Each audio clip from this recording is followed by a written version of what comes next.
Olá, irmão, seja muito bem-vindo a mais um vídeo do canal Estudando e Descomplicando o Espiritismo. Hoje vamos refletir sobre a perda dos entes queridos.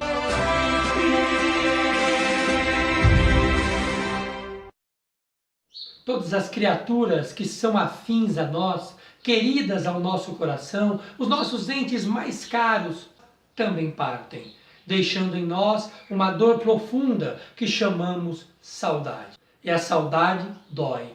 De fato, corrói a nossa alma, deixando-nos vulneráveis às ações que o mundo projeta sobre nós. A carga se torna muito pesada e os nossos ombros às vezes cedem, porque o nosso coração ainda está em luto.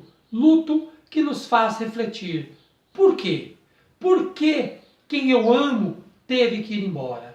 Por que a organização divina leva-nos ao desencarne? Qual o sentido em desencarnar? Qual o sentido desta dor que conhecemos como saudade? Esse assunto não é novo. Esse assunto já é velho, claro, está na humanidade. Só que em 1971, o nosso querido Chico Xavier falou sobre isso no programa Pinga Fogo. Observe. Perdi um filho há 1 ano. Choro muito. Quero saber se as minhas lágrimas estão prejudicando meu filho. Quando as lágrimas nascem do nosso reconhecimento a Deus pelos benefícios que recebemos, quando as lágrimas refletem a nossa saudade tocada de esperança, os nossos amigos desencarnados nos dizem que as lágrimas fazem a eles muito bem, porque elas são luzes no caminho daqueles que são lembrados com imenso carinho. Mas quando as nossas lágrimas traduzem revolta de nossa parte diante dos desígnios divinos que nós não podemos de imediato sondar, quando essas lágrimas retratam rebeldia, essas lágrimas prejudicam os desencarnados, tanto quanto prejudicam os encarnados também. Isso nos remete a pensamentos. Quando sofremos por alguém que amamos, que isso é inevitável, porque a saudade é o grande sofrimento, quando nós sofremos com rancor, com ódio, com desespero, nós emanamos, de fato, espinhos para os nossos entes queridos espirituais, lá nas colônias espirituais, onde quer que elas sejam. Mas, quando nós sentimos saudades com amor, quando nós sentimos saudades realmente pelo fato de que a criatura que amamos não está aqui conosco para nos abraçar, para nos fazer representar, aí nós mandamos rosas coloridas e perfumadas aos seus corações. Allan Kardec, no Evangelho segundo o Espiritismo, capítulo 5, também comenta sobre isso. Mas se amares nessa vida, cuja causa primária é o homem, outros há também os quais, pelo menos na aparência, ele é completamente estranho e que parece atingi-lo como por fatalidade. Isso sim, porque algumas das coisas acontecem conosco, trazendo-nos, reportando-nos a vidas anteriores. Portanto, parecem fatalidades, mas na verdade são resgates, são provas e são expiações. E ela ainda continua.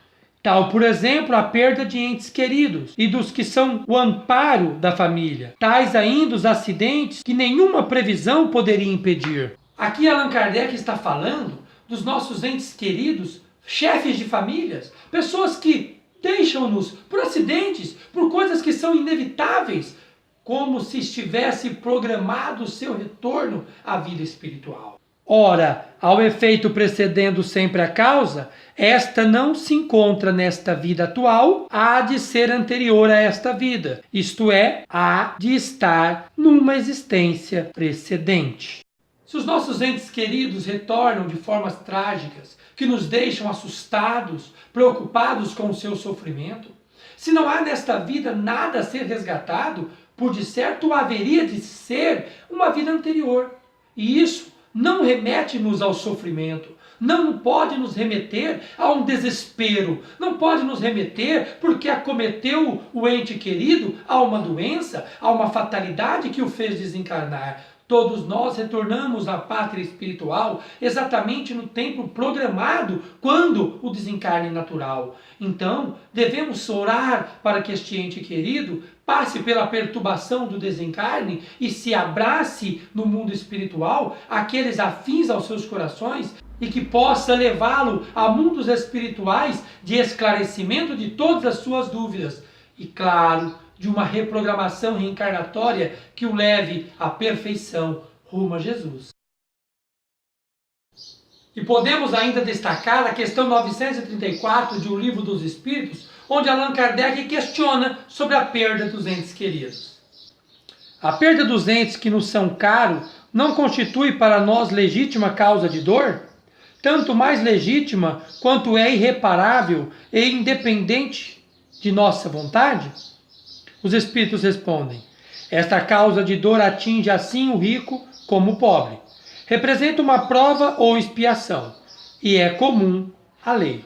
Tendes, porém, uma consolação em poderdes comunicar-vos com os vossos amigos, pelos meios de que vos estão ao alicerce, enquanto não dispondes de outros mais diretos e mais acessíveis aos vossos sentidos. E se comunicar, se é possível, é claro que nós buscamos falar com os nossos entes queridos. Nós queremos informações dos nossos entes queridos. E aí Kardec questiona na 935. Que se deve pensar da opinião dos que consideram profanação as comunicações com o além-túmulo? Respondem: não pode haver nisso profanação. Quando haja recolhimento e quando a evocação seja praticada respeitosa e convenientemente. Ou seja, com que sentimento você quer falar com seu ente querido? É apenas curiosidade ou é saudade? Porque devemos pesar os nossos desejos. Não podemos incomodar criaturas que já estão desprendidas da matéria em processo evolutivo. E isso quando falamos de adultos, às vezes idosos, ou como gostamos de dizer, pessoas que já viveram a vida. Mas e a criança? A criança que desencarna em tenra idade. Allan Kardec também questiona os espíritos e o Livro dos Espíritos para termos essas informações. Questão 197. Poderá ser tão adiantado quanto o de um adulto o espírito de uma criança que morreu em tenra idade? Respondem: algumas vezes o é muito mais. Algumas vezes o espírito ora criança é muito mais evoluído do que o espírito que nós temos como adulto. Na verdade, somos eternos, criaturas eternas, e sendo eternos, não é esta, com certeza, a nossa primeira vida. E ele continua na 197A. Pode então o espírito de uma criança ser mais adiantado do que do seu pai? Respondem: isso é muito frequente. Claro que isso é frequente. Não só em esferas espirituais, como também em evolução do corpo físico. Observe as crianças que nasciam antigamente. Nós éramos envolvidos em fraldas de pano, muitas delas para ficar durinho, para não morrer asfixiado quando o pescoço caísse. Hoje as crianças, quando colocadas no berçário, comumente levantam a cabeça para avistar os pais, que as observam pelos vidros. E Allan Kardec, usando das estatísticas, mostra que não é incomum o desencarne das crianças. E aí questiona. 199. Por que tão frequente a vida se interrompe na infância? Os espíritos respondem: a curta duração da vida da criança pode representar para o espírito que a animava o complemento da existência precedentemente interrompida antes do momento em que deverá terminar. Aí a sua morte, também não raro, constitui provação ou expiação para os pais. Ainda na 199A, que sucede ao espírito de uma criança que morreu pequenina? Recomeça outra existência. E assim é que as coisas acontecem. Às vezes a criatura desencarna antes do período em que era comprometida. Por exemplo, através do assassinato ou mesmo do suicídio. E aí sim, volta para cumprir aquele percurso que foi inacabado.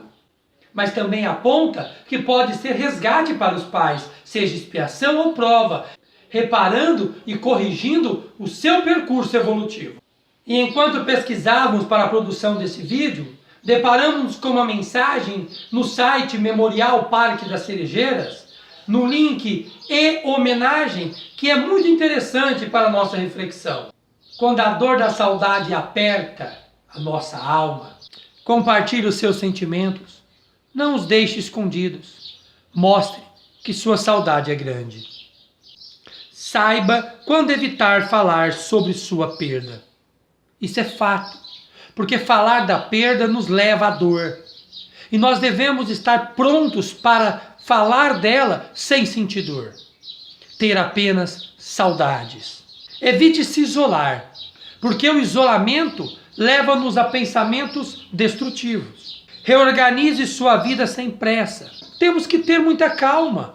Óbvio que não vamos, de hoje para amanhã, esquecer essa dor.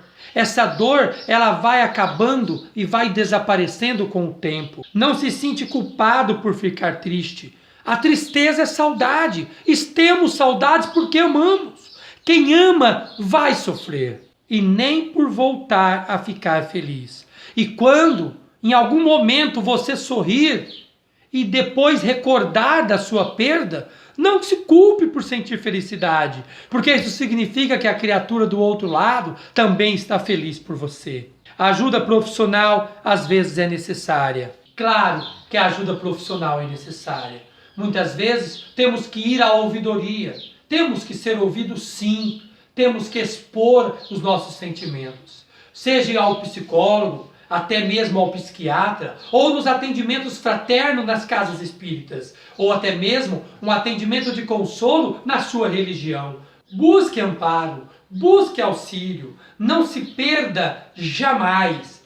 Não é vergonha nenhuma dizer que está sofrendo ou sentindo dor por alguém que a gente ama. Vergonha sim é se omitir a esse sentimento, porque esse sentimento mostra o quanto o amor está presente nesta nossa existência. Claro, a dor vai continuar existindo. Perder um ente querido é perdê-lo de vista momentaneamente. Porque um dia, por certo, vamos nos reencontrar nas centelhas de luz, nos planos espirituais dessas muitas moradas, como nos disse Jesus. Amemo-nos sempre. Queridos irmãos, um beijo no coração e até o nosso próximo vídeo.